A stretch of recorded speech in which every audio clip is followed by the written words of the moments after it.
Welcome to my YouTube channel. This is 10 MCQs explanation series of everyday science. ये इस series का third lecture है। इस series के हर वीडियो में मैं आपके लिए 10 MCQs को डिटेल में सॉल्व करता हूँ ताकि आपके कॉन्सेप्ट्स क्लियर हो जाएं। अगर आपने पहले दो वीडियोस नहीं देखे तो आप जाके पहले दो वीडियोस देखें जिनकी लिंक मैं डिस्क्रिप्शन में देता हूँ। और अगर आप मेरे चैनल पे नए हैं तो इस चैनल को सब्सक्राइब करें, अपने दोस्तों के साथ शेयर करें। तो आइए आज का लेक्चर शुरू करते हैं। इस वीडियो का पहला सवाल है कि the hardest substance available on the surface of earth is option A gold, B iron, C diamond and D platinum. तो इस सवाल का सही ऑप्शन है D C diamond. Diamond is the hardest natural occurring substance found on earth. तो जो diamond होता है वो सिंगल एलिमेंट कार्बन का बना होता है।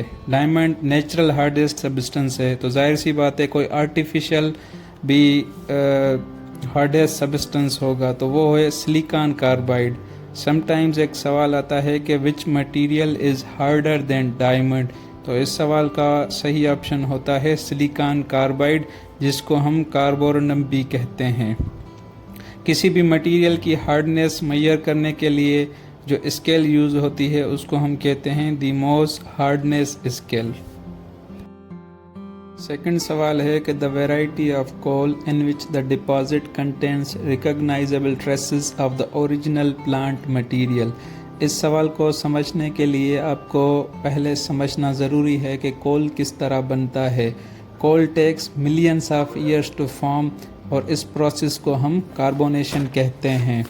बेसिकली कोल एक फॉसाइल फ्यूल है। जो भी डेड प्लांट्स होते हैं वो कन्वर्ट होते हैं कार्बन रिच मटेरियल में under very high temperature and pressure, उसको हम कहते हैं कोल। कोल के बेसिकली 4 टाइप्स हैं, बिटुमेन, एंथ्रासाइट, लिग्नाइट एंड पाइट। इस सवाल में ये पूछना चाह रहा है कि वो कौन सा कोल का टाइप है जिसमें ओरिजिनल प्लांट के ट्रेसेस होते हैं। तो इस सवाल का सही ऑप्शन है D peat. Peat is the variety of coal in which there are recognisable traces of the original plant material. अब कोल की जो ये क्लासिफिकेशन है that is on the basis of carbon content in the coal. There are 4 types. Peat, उसमें low carbon content होता है 30 to 40% and उसमें जो मॉइस्चर कंटेंट है वो ज़्यादा होता है। सेकंड वन इज़ लिग्नाइट, उसमें 50% कार्बन कंटेंट होता है। And third one is bituminous, वो 60% होता है। एंड लास्ट वन एंथ्रासाइट, जो कोल की हाईएस्ट कार्बन कंटेंट होता है और ये anthracite highest quality of the carbon होता है। Question number 3 is which of the following is used as a lubricant? Graphite, silica, iron oxide और diamond। सबसे पहले तो lubricant क्या होता है। lubricant एक ऐसा मटेरियल होता है to reduce friction, जो friction को reduce करता है। तो इस सवाल का सही ऑप्शन है A graphite। graphite is used as a lubricant। अच्छा, जो सेकंड ऑप्शन है सिलिका, इसको हम कहते हैं सिलिकॉन डाइऑक्साइड। एक सवाल आता है कि silicon dioxide is commonly known as. तो इस सवाल का सही ऑप्शन होता है silica. Question number 4 is in the human body the lungs remove which gas from the blood. Option A nitrogen, hydrogen, carbon dioxide and D argon. Lungs remove carbon dioxide from the blood. एक सवाल आता है कि नमूनिया किस organ की बीमारी है। तो इस सवाल का सही ऑप्शन होता है लंग्स। और the person or specialist who treats diseases of lungs is known as pulmonologist. और इस स्टडी को हम क्या कहते हैं, पल्मोनोलॉजी। और जो नमूनिया एक डिजीज है that is caused by bacteria. Question number 5 is the blood grouping was discovered by which person. इस सवाल का सही ऑप्शन है Karl Landsteiner. He discovered blood grouping system in 1900. It is known as ABO blood group system. ABO, A positive, A negative, B positive, B negative, O positive, O negative and AB positive and AB negative। इनमें से जो important questions आते हैं universal donor और universal recipient. तो O negative is known as universal donor because O negative can donate blood to rest all of the groups, और जो AB positive को हम यूनिवर्सल रेसिपिएंट इसलिए कहते हैं कि ये सबसे ब्लड ग्रुप ले सकता है। Question number 6 is the property of a substance to absorb moisture from the air on exposure is called। इस सवाल का मतलब है कि अगर हम किसी मटेरियल को एटमॉस्फेयर में रखें, ओपन एयर में रखें और वो जो मॉइस्चर कंटेंट है वो एब्जॉर्ब कर ले तो इस प्रॉपर्टी को हम क्या कहते हैं। तो इस सवाल का सही ऑप्शन है डेलिक्वेसेंस। अब जो दूसरे ऑप्शन है ऑस्मोसिस, इसमें एक SPSC में रिसेंटली सवाल आया था वाटर प्यूरिफिकेशन प्रोसेस, तो उसमें जो प्रोसेस यूज होता है उसको हम कहते हैं reverse osmosis. Question number 7 is a light year is a unit of time, energy, distance और मास। तो इस सवाल का सही ऑप्शन है C, distance. Light year is the unit of distance. Basically जो डिस्टेंस का SI यूनिट है वो है मीटर।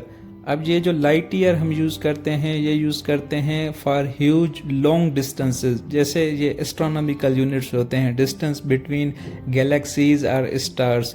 अब लाइट ईयर क्या होता है, इसकी डेफिनेशन है कि the distance travelled by light in 1 year.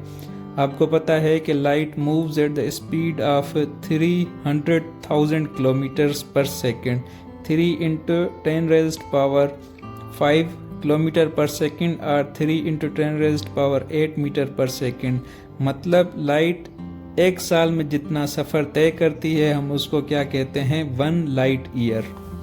Question number 8 is in which of the following activities silicon carbide is used.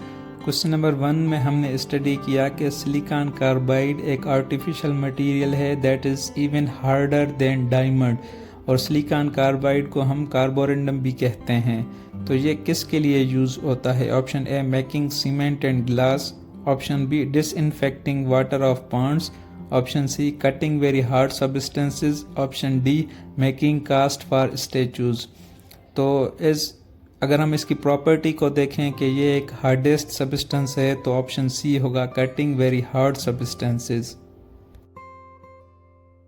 Question number 9 is कि galvanized iron sheets have a coating of option A lead, B chromium, C zinc and D tin। सबसे पहले you must know कि galvanization क्या होता है। Galvanization is a manufacturing process where a coat of zinc is applied to steel or iron to offer protection and prevent rusting। अब क्या होता है कि अगर हम कोई भी आयरन या स्टील की चीज़ ओपन एटमॉस्फेयर में रख दें तो वो ऑक्सीजन के साथ रिएक्ट करके रस्टिंग हो जाती है, जिसको हम जंग लगना कहते हैं। तो इससे बचने के लिए एक जिंक की उस पर कोटिंग होती है जिस प्रोसेस को हम क्या कहते हैं, गैल्वनाइजेशन। तो इस सवाल का सही ऑप्शन होगा C, zinc. Galvanised iron sheets have a coating of zinc. The last question of this video is heavy water is option A pH 7, B deuterium oxide, C rainwater, D sea water। इस सवाल को समझने के लिए आपको पहले water का formula आना चाहिए। वाटर इज H2O, मतलब उसमें हाइड्रोजन और ऑक्सीजन का बना होता है। अब आए कि आइसोटोप क्या होता है। अगर आपको आइसोटोप समझ आ गया तो आपको हैवी वाटर समझ आ जाएगा। आइसोटोप कहते हैं कि एक ऐसा एटम जिसके पास सेम नंबर ऑफ प्रोटॉन्स हो but different number of neutrons हो। अब अगर हम एटम पे गौर करें तो जो उसका न्यूक्लियस होता है उसमें प्रोटॉन्स एंड न्यूट्रॉन्स होते हैं। अब अगर एक एलिमेंट में डिफरेंट नंबर ऑफ न्यूट्रॉन्स हो तो उसको हम same number of protons and different number of neutrons, तो हम उसको क्या कहते हैं, आइसोटोप। तो हाइड्रोजन के 3 आइसोटोप्स हैं, प्रोटियम, ड्यूट्रियम एंड टाइट्रियम। अब प्रोटियम में सिर्फ एक प्रोटॉन है, उसमें कोई न्यूट्रॉन नहीं है। ड्यूट्रियम में एक प्रोटॉन और एक न्यूट्रॉन है एंड टाइट्रियम में एक प्रोटॉन और 2 न्यूट्रॉन्स हैं। हाइड्रोजन का isotope deuterium when it reacts with oxygen as a result जो वाटर बनता है उसको हम क्या कहते हैं, हैवी वाटर। एसपीएससी में एक सवाल आया था कि which of the following elements have no neutron, तो दैट इज हाइड्रोजन।